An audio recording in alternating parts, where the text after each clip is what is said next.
साथियों, study battle YouTube channel में एक बार आपका फिर से स्वागत है। जैसा कि जो हम डीएलएड फोर्थ सेमेस्टर की सीरीज डिस्कस कर रहे हैं, उसी सीरीज के इक्विवेलेंट में हम एक और सीरीज डिस्कस करेंगे जिसमें हम व्याकरण से संबंधित कुछ क्वेश्चंस को डिस्कस करेंगे। वो व्याकरण हिंदी का भी हो सकता है, संस्कृत का भी हो सकता है और इंग्लिश का भी हो सकता है। आपने देखा होगा कि आपके डीएलएड के भी सिलेबस में भी ऐसे क्वेश्चंस हैं, आपके टीईटी के भी सिलेबस में है, सीटीईटी के भी सिलेबस में, और जो सुपर टीईटी का एग्जाम होता है उसके सिलेबस में भी ये क्वेश्चंस इसमें पूछे जाते हैं आपसे। इसी पर्पज से हम इन वीडियो को डिस्कस करेंगे।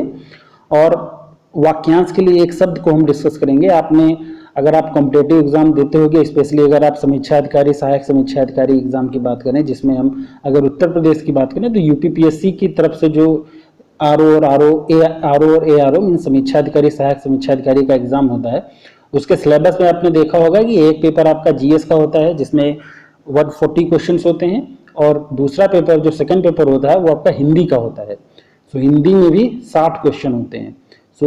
6 ब्रांच हैं, मतलब 6 टॉपिक्स हैं जिससे 10-10 क्वेश्चन पूछे जाते हैं। तो यहाँ पे क्वेश्चंस आपके डिसाइडेड हैं कि जैसे वाक्यांश के लिए एक शब्द है तो उसमें से 10 क्वेश्चन आपसे पूछे ही जाएंगे।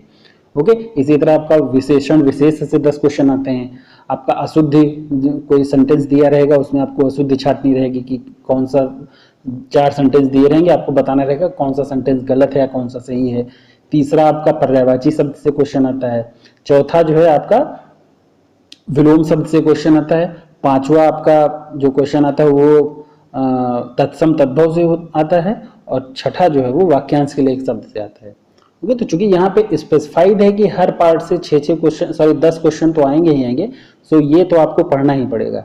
ओके, हम इसी आरओ को ही माइंड में ले करके डिस्कस करेंगे। लेकिन ये आपका सीटेट के लिए, टेट के लिए, आपका डीएलएड के लिए, या अगर आप और भी कोई कॉम्पिटेटिव एग्जाम यूपी का ही देते हो, जैसे आपका यूपीपीएससी में भी जो पीसीएस का होता है उसमें भी कभी कभी क्वेश्चन आता है।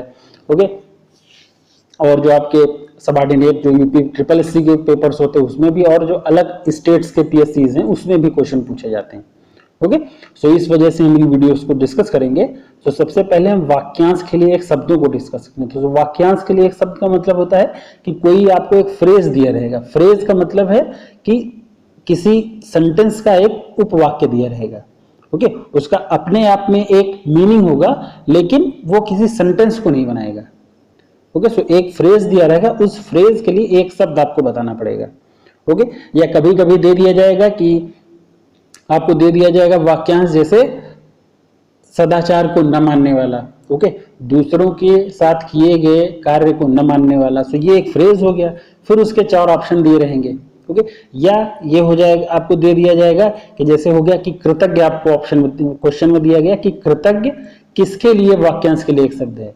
4 ऑप्शन आपके दिए रहेंगे। तो परम्यूटेशन कॉम्बिनेशन कई तरह के हैं। ओके, ये हम एक वीडियो में डिस्कस करेंगे। पहले हम जो क्वेश्चंस आपके लिए इंपॉर्टेंट हैं या जो आते हैं जनरली उनको बारे में डिस्कस करेंगे। फिर प्रीवियस ईयर क्वेश्चन पेपर में भी हम बताएंगे कि कैसे कैसे क्वेश्चन आपके एग्जाम में आते हैं। पहला हम डिस्कस करेंगे कि अनुचित बात के लिए आग्रह है। अनुचित बात के लिए आग्रह के लिए अनुचित बात, अनुचित मतलब जो बात सही नहीं है उसके लिए बार बार आग्रह करना, तो उसके लिए शब्द जो है वो दुराग्रह यूज किया जाता है। अंडे से जन्म लेने वाले के लिए अंडज होता है। ओके, आकाश को चूमने वाले के लिए आकाश चुंबी या गगन चुंबी, दोनों शब्द इसके लिए इस्तेमाल किए जाते हैं। आप कंफ्यूज नहीं होंगे, आकाश चुंबी या गगन चुंबी दोनों इसके लिए सही शब्द हैं।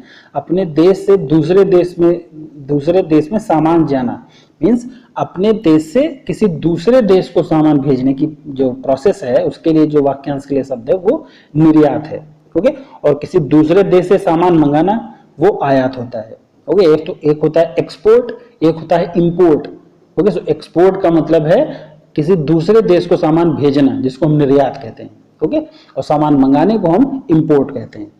अपनी हत्या स्वयं करना, तो उसके लिए आत्महत्या शब्द इस्तेमाल होता है, आपको पता होगा। अवसर के अनुसार बदल जाने वाला, ये भी आपका सरल है। मतलब जो देखिए हम डिस्कस सभी करेंगे, लेकिन जो थोड़ा सा टफ टाइप होंगे या जो आप गेस नहीं कर पाओगे या आपको लगेगा ऐसा कि इसका जो दिया हुआ है या जो जनरली पूछा जाता है, जनरली जो दिया रहता है एग्जाम में वो नहीं है, तो उसको हम ज्यादा डिस्कस करेंगे। अवसर के अनुसार बदल जाने वाले के लिए जो शब्द यूज होता है उसको हम अवसरवादी कहते हैं। अच्छे चरित्र वाले के लिए हम सच्चरित्र शब्द यूज करते हैं इसके लिए। ओके, आपको अशुद्धियों पे भी ध्यान देना है, शुद्ध लिखा हुआ या अशुद्ध लिखा हुआ इस पे भी ध्यान देना है। ओके, सही लिखा होना चाहिए। आज्ञा का पालन करने वाला, तो उसके लिए आज्ञाकारी शब्द यूज होता है। अपने देश से दूसरे देश में सामान जाना निर्यात, देखिए रिपीट हो गया क्वेश्चन, दोबारा आ गया है। अपनी हत्या स्वयं करने वाला आत्महत्या। अत्यंत सुंदर स्त्री, उसके लिए जो है रूपसी शब्द इस्तेमाल होता है।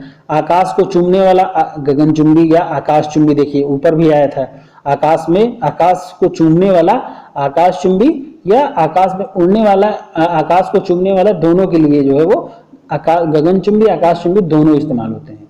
आकाश में उड़ने वाला, जो आकाश में उड़ने वाले के लिए शब्द है उसको हम नभचर कहते हैं।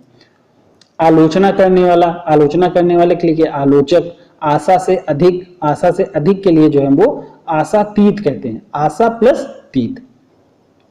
आगे होने वाले के लिए भावी। ओके, आंखों के सामने कोई अगर घटना घटित होती है तो उसको हम प्रत्यक्ष कहते हैं। प्रत्यक्ष का मतलब डायरेक्ट, जो आपके आंखों के सामने घटित हो रहा हो। आंखों से परे, जो आंखों से ओझल हो, मतलब जो चीज हो रही हो आपको दिखाई न दे तो उसको हम परोक्ष कहते हैं। मींस प्रत्यक्ष और परोक्ष, डायरेक्ट और इनडायरेक्ट। अपने परिवार के साथ सपरिवार, देखिए इस तरह के जब आ जाते हैं ना कि आंखों के सामने या आंखों से परे, मींस जो एक दूसरे के उल्टा होते हैं, तो वो सभी कभी कंफ्यूजिंग हो जाते हैं। तो इस वजह से आपको रिवाइज भी करते रहना है। अब इसमें देखिए जो आपको नहीं आता है वो आप एक बार ढंग से पढ़ लीजिए, जो आते हैं वो आप ठीक है एक बार रिवाइज कर लीजिए, रिवीजन हो जाएगा। अपने परिवार के साथ, तो उसके लिए हम जो शब्द यूज करते हैं वो सपरिवार है। आशा से अधिक, उसके लिए आशातीत, ये भी देखिए दोबारा क्वेश्चन आया हुआ है। ओके, आकाश या गगन चुंबने वाला, आकाश चुंबी या गगन चुंबी, देखिए वही क्वेश्चन आया हुआ है। आलोचना करने वाले को आलोचक कहते हैं, और जो आलोचना के योग्य हो उसके लिए आलोच्य होता है। देखिए इस तरह के भी कभी कभी पूछे जाते हैं जो थोड़ा सा कंफ्यूजिंग होंगे आपके लिए। जैसे आलोचना करने वाले के लिए जो शब्द इस्तेमाल होता है उसके लिए शब्द है आलोचक, और आलोचना के योग्य जो हो उसके लिए शब्द है आलोच्य। आया हुआ के लिए शब्द है आगत। अवश्य होने वाला, जो ऐसा काम जो अवश्य हो उसके लिए अवश्यंभावी शब्द इस्तेमाल होता है। ओके, वर्तनी आपको ध्यान रखनी है। अत्यधिक वृष्टि, जब अत्यधिक वृष्टि को हम अतिवृष्टि कहते हैं। अपने बल पर निर्भर रहने वाला को स्वावलंबी कहते हैं। ओके, ये कभी कभी कंफ्यूजिंग हो जाता है। अपने बल पर, अपने या अपने पर निर्भर रहने वाला, अपने बल पर निर्भर रहने वाला, दोनों के लिए जो है वो स्वावलंबी शब्द इस्तेमाल होगा। हम जब क्वेश्चन पेपर डिस्कस करेंगे तो उसमें हम बताएंगे कि कैसे थोड़ा सा कंफ्यूजिंग आते हैं।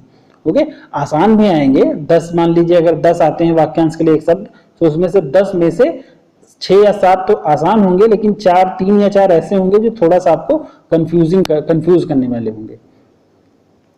अत्यधिक वृष्टि के लिए अतिवृष्टि है, अतिवृष्टि शब्द इस्तेमाल होता है। अपने बल पर निर्भर रहने वाला डिस्कस कर लिया हमने, स्वावलंबी। अचानक होने वाला, ऐसा काम जो अचानक होता है उसको हम आकस्मिक, इंग्लिश में इसी को हम सडनली कहते हैं। आपने देखा होगा अगर आप इंग्लिश ग्रामर का भी पढ़ोगे तो उसमें भी क्वेश्चन, जहां इंग्लिश ग्रामर आती है तो उसमें भी ऐसे ही क्वेश्चन आते हैं। आदि से अंत तक, मींस शुरुआत से लेकर आखिरी तक, तो उसको हम आद्योपांत कहते हैं। आगे का विचार करने वाला, मींस जो आगे की सोच लेता हो, समय से आगे की सोच लेता हो, उसको हम अग्रसोची शब्द कहते हैं। उसके लिए अग्रसोची शब्द इस्तेमाल होता है। आढ़त का व्यापार करने वाले के लिए आढ़तिया शब्द इस्तेमाल होता है। आवश्यकता से अधिक वर्षा, वही अतिवृष्टि हो गया।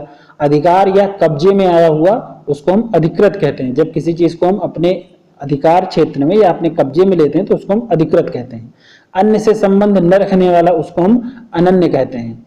अभिनय करने योग्य को अभिनेय कहते हैं, और अभिनय करने वाला पुरुष उसको अभिनेता, और अभिनय करने वाली स्त्री उसको अभिनेत्री कहते हैं। तो उसको आप ध्यान रखना है कि कौन सा इसमें एडजेक्टिव है, सॉरी कौन सा नाउन है, कौन सा प्रोनाउन है, कौन सा एडजेक्टिव है, तीनों तरह से पूछे जाते हैं।